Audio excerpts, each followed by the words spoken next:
the wing, Morocco, how could you? and 2 at the back of the cabin. Lights will illuminate, showing you the path to follow to these exits. If we need to leave the aircraft quickly, taking your personal items with you will slow you down, so please leave everything behind. If a mask like this appears from above you, pull it down firmly to start a supply of oxygen. Quickly put it over your mouth and nose and breathe normally. Keep the mask in place by fitting and tightening the strap, and then help others around you. There is a life jacket located in a pouch under your seat. If it's required, remove the life jacket from the pouch, place it over your head, pass the strap around your back, clip it at the front, and then pull on the loose strap to tighten.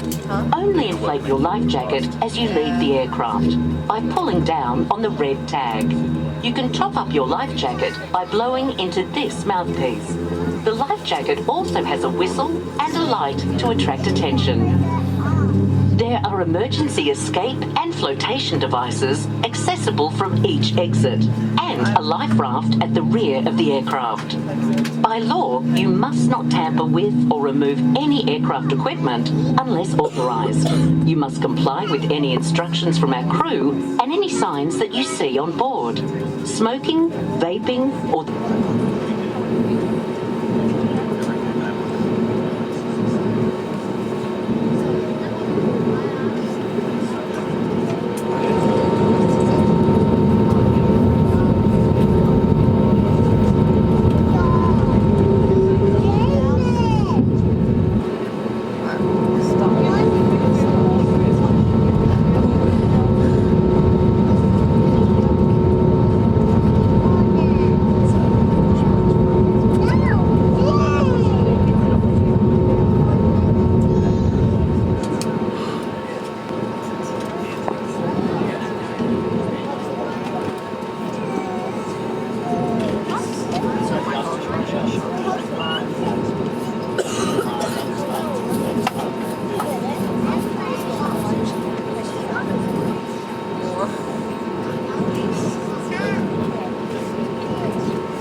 Note that the seatbelt sign is still switched on. We do ask that you remain seated. Once that seatbelt sign has been switched off, please limit your movements around the cabin. As always, it is a good idea to keep your seatbelt secure in case of any unexpected turbulence. There are toilets located at each end of the cabin. They're fitted with both baby change tables and also smoke detectors. A reminder that smoking or vaping is not permitted anywhere on board this aircraft at any time. Please do take care if you are opening up the overhead lockers throughout the flight, and don't forget to close them once you've finished using them. Once that seatbelt sign has been switched off, please, the cabin crew will be commencing the in-flight service. If you would like something to eat or drink, you'll find a menu in your seat pocket. You are more than welcome to make any onboard payments using major credit cards and also Visa or MasterCard debit cards. You are welcome to order alcoholic beverages, however you must do so responsibly, and drinking of your own alcohol is not permitted on board this aircraft at any time. Should you have any questions or concerns, please just let one of your crew members know.